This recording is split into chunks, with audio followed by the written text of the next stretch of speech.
So friends, next topic is Doppler effect. It is also very interesting topic, क्योंकि इस Doppler effect के basis पे जो काफ़ी दूर से जो ऑब्जेक्ट आ रहे हैं उनकी हम वेलोसिटीज ट्रैक कर सकते हैं. राइट, इसके और भी बहुत सारे एप्लीकेशंस हैं.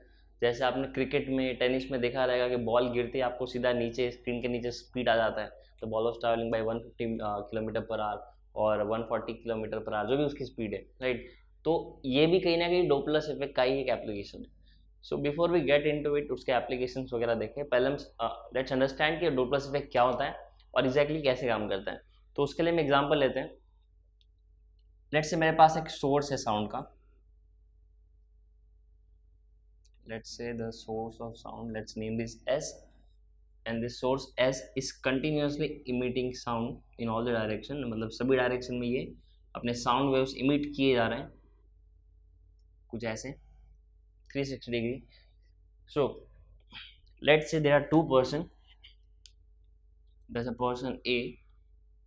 Let's call this guy Arjun over here, and there's another person. Let's call this guy Aryan.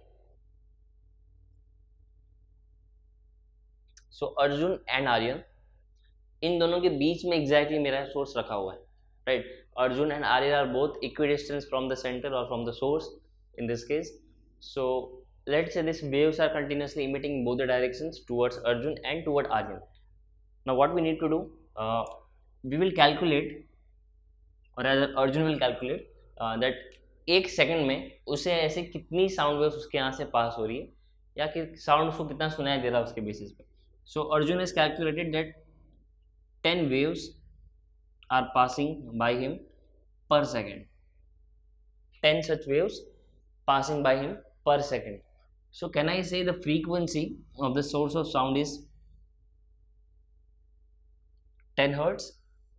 Right, that is how frequency is calculated. कितने waves per second pass होंगे. So similarly, अगर ये दोनों equal distance पे है, that means कि अर्जुन के यहाँ से भी सेम टाइम के अंदर सेम नंबर ऑफ वेव्स पास होने चाहिए. सो सिमिलरली ओवर हियर, यहाँ भी हमको देखने मिलेगा कि अर्जुन को भी यहाँ पे ऑब्जर्व होगा कि 10 वेव्स पास हो रही है उसके यहाँ से एक सेकेंड में. That means frequency over here is also 10 hertz.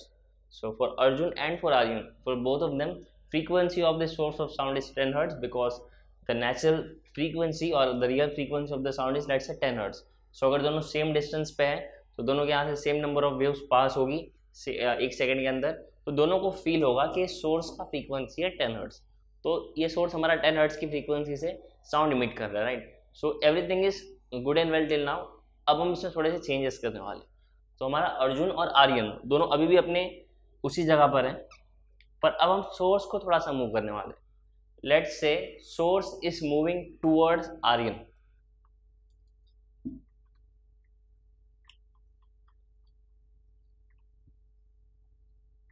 और लेट्स से चलो हम अर्जुन से स्टार्ट करते हैं ना. Source is moving towards Arjun. So ये मेरे सोर्स का लोकेशन था, सोर्स यहाँ कहीं पर था. राइट, तो सोर्स ने अपना पहला साउंड वेव इमिट किया कुछ ऐसा. ये साउंड वेव एक्सपांड करेगा, तो ये साउंड वेव यहाँ से यहाँ तक पहुँचा. राइट, अब एक और साउंड वेव निकलेगा अंदर से, फिर ये बड़ा होगा, वो बड़ा होगा, ऐसे ही वो एक्सपांड करते जाएंगे साउंड वेव्स. बट उन्होंने क्या बोला, मेरा सोर्स मूव कर रहा है और ये मूव कर रहा है towards Arjun. So does this mean पहला वेव इमिट होने के बाद मेरा सोर्स थोड़ा सा आगे आ जाएगा. राइट, अब उसका जो नया वाला वेव इमिट होगा वो कुछ ऐसा होगा. देखो, हमको यहाँ पे एक चीज देखने मिल रही है कि ये दोनों वेव्स एक दूसरे के ज्यादा पास आ चुके हैं और ये दोनों एक दूसरे से दूर जा चुके हैं, just because my source is moving towards Arjun.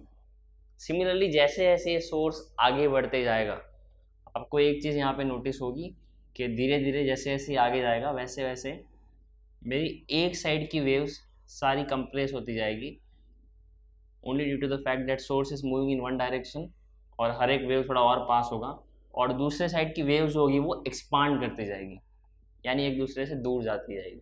Right, और अगर अर्जुन के पॉइंट ऑफ व्यू से देखें, पहले उसको फील हो रही थी 10 वेव्स पर सेकेंड, बट अब हर एक वेव के बाद सोर्स थोड़ा और पास आ रहा है. दैट मीन्स जो नया वेव इमिट होगा वो थोड़ा और पास आके इमिट होगा. सो ऑब्वियस बात है उसके लिए फ्रीक्वेंसी अब चेंज होगी.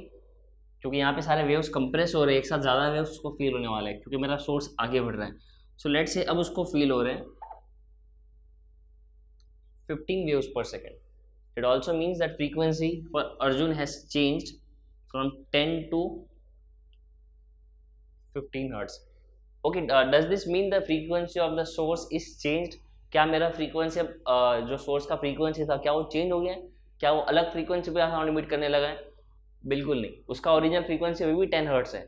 बट सिंस ये मूव कर रहा है अर्जुन की तरफ, तो यहाँ पे वेव्स थोड़े से कंप्रेस हो गए. अब अर्जुन को ज़्यादा वेव्स फील होंगे, इसलिए अर्जुन को अब उसको फील होगा कि 15 हर्ट्स उसका फ्रीक्वेंसी है. सिमिलरली यहाँ पे अगर हम आर्यन के लिए देखें तो आर्यन के लिए जो पहला वेव आ रहा है वो तो पहुँचेगा, बट सबसे लास्ट वाला यानी जो 10वां वेव था वो अब क्या पता आर्यन की तरफ पहुँचे ना पहुँचे, क्योंकि जब तक 10वां वेव रिलीज होगा तब तक उसके इनिशियल पोजीशन से जहाँ से इसने स्टार्ट किया था मेरा सोर्स काफ़ी दूर चला गया रहेगा. अब यहाँ से यहाँ तक पहुँचते पहुँचते क्या पता हो 10वां वेव बीच में यहीं पे अटक जाए, आर्यन तक ना पहुँचे.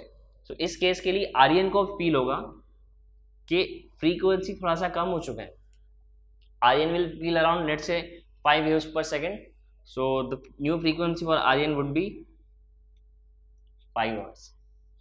तो जैसे कि आपने देखा कि मेरे सोर्स के मूव करने की वजह से मेरे अर्जुन और आर्यन दोनों को अलग अलग फ्रीक्वेंसीज फील हो रही है. भले ही सोर्स अपना फ्रीक्वेंसी चेंज नहीं कर रहा, सोर्स उसी फ्रीक्वेंसी साउंड इमिट कर रहा है. सोर्स का एक्चुअल फ्रीक्वेंसी क्या था? 10 hertz. But still they both are feeling that दोनों का फ्रीक्वेंसी अलग अलग है. और हमने पहले भी देखा हुआ ये कि अगर फ्रीक्वेंसी चेंज होता है और ये अगर मेरा सोर्स साउंड का सोर्स है तो दोनों को साउंड हल्का सा अलग सुनाई देगा. हमने इसके पहले भी प्रीवियस स्टडीज में पढ़ा हुआ है कि आपका जो नोट होता है या फिर मान लो एक छोटा सा साउंड का जो पीस होता है, सिंपल रखने के लिए उसको बोलते हैं छोटा सा पीस है साउंड का, एक छोटा सा पार्ट ले लिया मैंने साउंड का, उसका अगर आप एम्पलीट्यूड वेरी करते हो तो आपका आवाज़ कम ज़्यादा होगा. अगर आप उसका फ्रीक्वेंसी वेरी करते हो तो आपको हल्का सा अलग सुनाई देगा. जैसे कि गर्ल्स का और बॉयज़ का जो बोलने का फ्रीक्वेंसी होता है वो अलग होता है. फीमेल्स का फ्रीक्वेंसी थोड़ा सा हाई पिच पे होता है और मेल का फ्रीक्वेंसी थोड़ा सा लो पिच पे होता है. तो फीमेल की वॉइस को हम इसलिए श्रिल कहते हैं और मेल की वॉइस को हम थोड़ा सा फ्लैट कहते हैं, राइट. तो बाय डिफ़ॉल्ट ऐसी सेटिंग होती है, सभी लड़कों और लड़कियों का आवाज़ ऐसी होता है. कुछ होते हैं डिफ़ॉल्ट पिच जिनका आवाज़ इन दोनों के बीच में कहीं भी पड़ता है, कुछ लड़कों का आवाज़ लड़कियों जैसा, कुछ लड़कों का आवाज़ लड़कियों जैसा होता है. तो उनको हम चेंज ज़्यादा हद तक नहीं कर सकते, थोड़ी बहुत कर सकते हैं. जैसे हम चाहे तो एक पर्टिकुलर फ्रीक्वेंसी पे बोलने की ट्राई करें तो हमको धीरे धीरे उसकी आदत हो जाती है. जैसे आपने सिंगिंग शोज़ वगैरह में देखा रहेगा, रियलिटी शोज़ में जो गाना खत्म होने के बाद जज वगैरह जो कमेंट करते हैं कि आपका ऊपर का सुर थोड़ा सा हिल रहा था, नीचे का सुर थोड़ा सा ऊपर नीचे था. So what they are commenting about frequency, वो उस फ्रीक्वेंसी पे बात कर रहे हैं ना, उस फ्रीक्वेंसी पे गाना गा रहे हैं. So when we are talking a particular singer वो रियाज वगैरह कर रहे हैं तो वो एक्चुअली उस फ्रीक्वेंसी पे कंटिन्यूसली गाने की ट्राई कर रहे हैं. तो वैसे हम अपनी आवाज़ को एक पर्टिकुलर फ्रीक्वेंसी पे सेट कर सकते हैं, उसके वजह से हमको जो आवाज़ सुनाई देती है उसमें थोड़ा बहुत चेंजेस होता है. और एम्पलीट्यूड मतलब आवाज़ जोर से बोलना और कम बोलना. एम्पलीट्यूड बढ़ाए तो आप जोर से बोल रहे हो, एम्पलीट्यूड कम किया मतलब आप धीरे बोल रहे हो, राइट. तो फ्रीक्वेंसी से आपको आवाज़ दोनों अलग अलग सुनाई देगी. दैट मीन्स ये सोर्स ऑफ साउंड का जो भी ओरिजिनल साउंड था इन दोनों को अलग अलग सुनाई देगा. अर्जुन को अलग सुनाई देगा, आर्यन को अलग सुनाई देगा. क्यों? क्योंकि भले ही सोर्स का फ्रीक्वेंसी भी 10 हर्ट्ज है बट इन दोनों के बीच रिलेटिव मोशन के वजह से इनको फ्रीक्वेंसी फील हो रहा है आइदर 15 हर्ट्ज और 5 हर्ट्ज. और रिलेटिव मोशन क्या होता है? रिलेटिव मोशन का मतलब दोनों के बीच का डिस्टेंस चेंज होना. अगर मान लो आपका ये सोर्स एक जगह पर है, अर्जुन और आर्यन दोनों के बीच का डिस्टेंस भी सेम है, राइट. और अगर इन तीनों को मैंने मान लो किसी बस के अंदर रखा हुआ है और बस आपका मूव कर रहा है 20 किलोमीटर पर आवर की स्पीड से. अगर ये तीनों बस के अंदर है, क्या इन तीनों के बीच का डिस्टेंस चेंज होगा? नहीं, इन तीनों के बीच का डिस्टेंस तो सेम रहने वाला है. तो इनमें मोशन तो हो रहा है बट रिलेटिव मोशन नहीं हो रहा है with respect to each other. ये ऑल थ्री आर स्टेशनरी. तो इन तीनों के बीच में रिलेटिव मोशन होना ज़रूरी है. हमने यहाँ पे 3 का एग्जांपल लिया, आप ये सेम 2 लोगों के साथ भी कर सकते हो. All you need is 1 source and 1 observer. So एक ऑब्जर्वर एक सोर्स होगा तो आपको इन दोनों के बीच अगर रिलेटिव मोशन होता है that is either source is moving toward observer और गोइंग अवे फ्रॉम ऑब्जर्वर, और लेट्स से आपका ऑब्जर्वर फिक्स है, सोर्स मूव कर रहा है, आप सोर्स को फिक्स करके ऑब्जर्वर को मूव कर सकते हो. दोनों ही केसेस में रिलेटिव मोशन होगा और आपको देखने मिलेगा डोपलर इफेक्ट. एग्जाम्पल देखते हैं एग्जैक्टली कैसा दिखता है. एक एग्जाम्पल लेते हैं कि एग्जैक्टली हम जब सुनेंगे इसको तो कैसे सुनाई देगा, राइट. तो साउंड के केस में आपका फ्रीक्वेंसी चेंज होगा. अगर लाइट होगा तो आप उसमें लाइट में देख सकते हैं कि कलर कैसे चेंज हो रहे हैं. तो पहले हम साउंड से स्टार्ट करते हैं.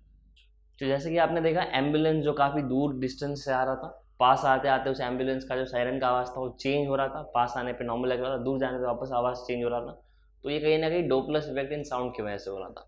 सेम डोपलर इफेक्ट आप लाइट के केस में भी देख सकते हो। अब यहाँ पे फ्रीक्वेंसी चेंज हो रहे हैं, मतलब आपका आवाज़ जो उसका जो सुनाई दे रहा है वो थोड़ा सा आपको अलग सुनाई देगा।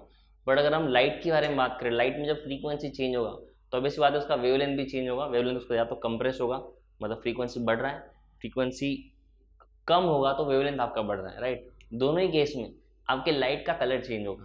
तो इसके बेसिस पर दो इफेक्ट होते हैं, रेड शिफ्ट और ब्लू शिफ्ट, जो कहीं ना कहीं डोपलर इफेक्ट इन लाइट पर डिपेंड करते हैं। ये भी देख लेते हैं एक बार।